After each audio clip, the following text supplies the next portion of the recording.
Joining us now is Gail. Hello, how are you? Hello, I'm doing pretty good. How are you? I'm great, thanks. I'm so glad that you could take a couple of minutes for us, especially because this is a huge week for you. Number one on the US pop radio charts with A B C Oh D my E F God. U. Crazy. Never heard of it. Never heard of that song before. Your own biggest hater. I love this energy. This is very good. Yeah, for sure. I am my biggest hater. It's always funny when people are like, I hate you. I'm like, I hate me more. Like, I don't know what to tell you. Like, But whatever you think about me, I've already thought. Like, good luck. I get that, though. I get that. I mean, every Yeah. artist is their own worst critic. And then when you There's get, some things I haven't thought of though. They get creative. Like Twitter be wild, and like somebody called me the emo alphabet girl, and I just never looked myself in the mirror and thought emo alphabet girl. But I love it. That was very funny. as long as you embrace it, that's the important part, right? Yeah, for sure. Now, since you've got your first number one US pop radio chart hit at 17 years old, I mean, you're not old enough to drink yet. So, how did you celebrate? Very legally. Okay. um, I stayed at home and did absolutely nothing and ate cookies and hugged my best friend and my mom. Okay. Well, I Yeah. mean, I know that, like, real talk, though, you probably have a lot of support around you. Tell me, like, when you popped off. I know rappers talk about this all the time, but did you kind of find out who your real friends were? For sure. I mean, there's people that I thought like there's people I know that aren't like my actual friends. Like you just do music. Like you're friends with them because you do music. And within the scope of like doing music and being friends, like you were friends inside music. And then there's people who just like didn't do anything or like just did some stuff that was just like, oh, okay. I thought we were at least like being like friends, like in the way that we're friends and doing music. Oh, but no, nah, that's not it. But I mean, I also just have like a really great, like small group of people that I absolutely love. Like my best friend, Sarah Davis, who I wrote ABC with, that is my girl. Like that is one of my best friends. My brother is one of my best friends. My brother has a best friend who I love hanging around. Like, but I have a really good support system. So very That's grateful for awesome. that.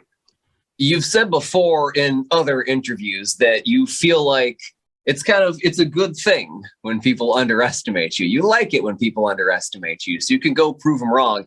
And I mean, we already brought up the haters. You've got one hit under your belt. There's gonna be people who are saying, "Oh, she can't do it again," but you've got an album coming. Do you feel like there's a chip on your shoulder to produce a couple more hits here? I mean, it's one of those things where I think a hit can be many different things for people. Like, and you can have success in music other than like having a hit song. Like for me, I don't think about music in ways of like making hit songs. I think about music as in connecting with people. And if it happens to go to the radio and go number one, great, I'm not going to complain. But for me, it's about making the most vulnerable music that I can make. I'm not trying to think about what's going to work best on the radio. I'm just thinking about this is the music I make. Okay, what platforms can this work on?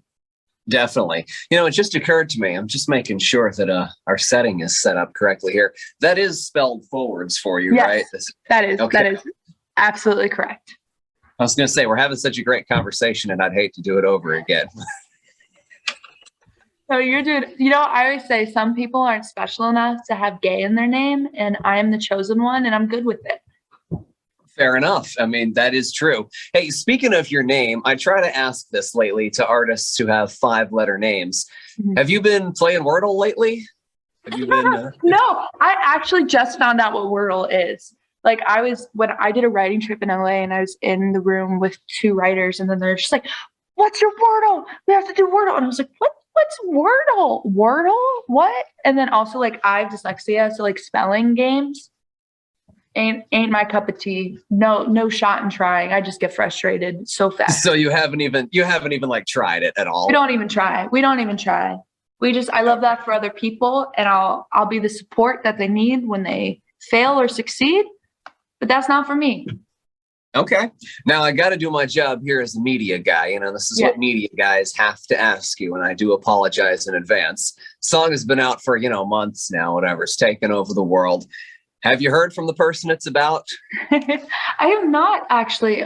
We blocked each other on everything. Okay. And so we just kind of got to the point where, I mean, I don't know if he blocked me back. He probably did, but I just woke up one day and I just thought about everything he did. And I was like, why do I care so much about him being in my life? Why did I care? Why did I work so hard when he never cared in the first place? You know, he never really actually cared. And so I just woke up and was like, and I love drama. I love a big fight. And I knew I couldn't have that conversation in a healthy way. And so I just woke up one day and was like, you're out of my life. There it is. We're done. We're gone. That's it. It And we shows just you kind of stuck to that. it shows you too that you made the right decision because, here you are with the number one hit and he still hasn't reached out to say, I'm sorry. Yeah. I mean, at this point too, like, I think it's better for the both of us if we just don't say anything at all. I hope he's happy. I'm happy. And we're just not happy together. And that's awesome. That is. You're part of a larger wave too of artists who are kind of embracing that. Like Olivia Rodrigo is another really good example, both sonically and lyrically. Somebody who sounds rock and roll influenced and realizes, detachment is a very good topic for songs sometimes. Yeah. Good for You by her is very similar in a sort of way to ABCDEFU by You. So do you see this sort of trend of rock infused pop continuing? For sure. I think more than anything, even if you don't look at it as a genre, I think even lyrically, just having things that like cut through has definitely been something that's been like coming up more and more. And even just saying the most shocking thing or what's the most interesting thing you can say, and especially like 50 years ago, women weren't necessarily allowed to be outspokenly angry, and that was going to be embraced by open arms. Even 40 years ago, 30 years ago, that wasn't necessarily something that a young woman can, especially with these two songs, like ABC and even like Good For You. Those aren't necessarily, you don't know the gender of the person we're necessarily mad at, but at the end of the day, we both know that it's being outspokenly angry at men or at specific boys. And like, that wasn't necessarily something that was going to be like completely accepted by society and by people. And so I think that is something that young women are seeing being embraced with open arms, because that's something that has never been embraced really before, and women haven't had the freedom to be that outspoken. Even the women that were outspoken, that even paved the way for women like me and Olivia Rodrigo to come out and say the things we want to say, they had so much more criticism than they did. And there's still so much criticism now, And so I think it's now the time more than ever to keep continuing paving the way so younger women that are growing up right now can see what's going on and just continue to be pushing everything forward. Yeah. I'd love to hear a quick take on this part of the question too. Do you see yourself as a pop artist who incorporates rock elements, or do you see yourself as a rock artist who has gone mainstream and is a pop artist? I think even if you break down what pop music is popular music. So technically anything that is popular could be considered under the scopes of pop music. So the way I think about it, I do what I do.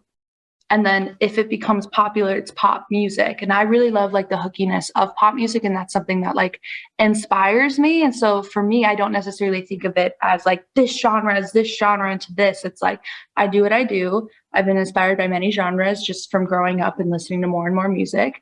And at times it can definitely have alternative leaning things and it can have pop leaning things, but it's just, I do what I do. And if it becomes popular, it's pop. And if it doesn't, it just is what it is. Extremely well said. I can't find anything to disagree with there. Appreciate that. As we move into, let's call this Act 3 now, the future for Gail. Okay. Yeah. Act 3, lights, camera, curtain, come action. in. Yeah, let's go. Yeah. Yes. We look to the future where you're going on tour with some of my favorite artists. Mimi Webb, love her. Tate McRae, love her. So AJR, good. love them.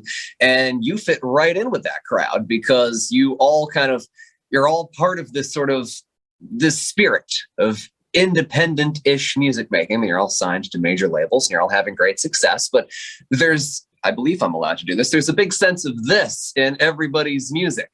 There's a big that in everybody in that lineup. So that's such a great fit for you. Do you feel like going on tour with these artists helps alleviate some of the pressure of your first, nationwide tour?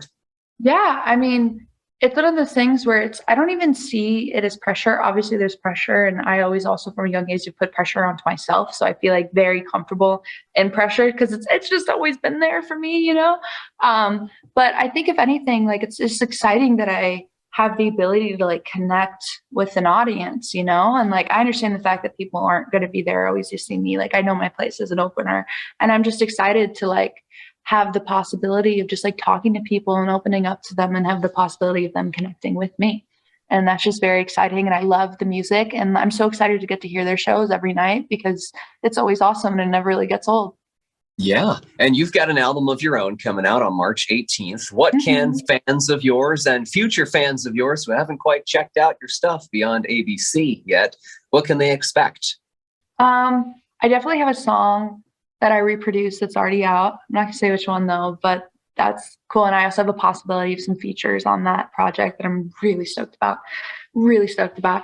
Even with ABC, for me to have the possibility of being that angry at somebody, I had to love them so much, like so much. And so because of that, like I'm excited to kind of talk about those other perspectives. And I've made mistakes in my love life and a relationship and dating, and I've just made mistakes in life in general. And so those mistakes that I make have long-term effects on me in the way I view relationships. And so just kind of talking about that as well. Like one thing leads to the other.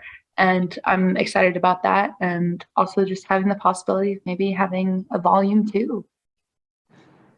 I hope so. I mean, we can't wait to hear volume 1, so I guess we'll go one step at a time. But when volume 2 drops, we'll keep an ear out for that one too. Maybe so, maybe so. Maybe. Well, Gail, it's been an absolute pleasure getting to know you, chatting about your music, chatting about your life. And I know you've done this a lot now. So, I mean, get ready for a life under the microscope, I guess, because you've got a long career ahead of you. Thank you. I appreciate it. I hope so. That's the goal. Thank you for being so lovely. I appreciate you. Oh, and thank you for this, by the way. Oh my gosh, of course. My mom made it. I wish I could take credit for really? it. My mom did it. Yeah. Well, thanks, Mom. Big shout. Yeah, right. All right. Hey, enjoy the rest of your day. Thank you so much. I hope you do as well.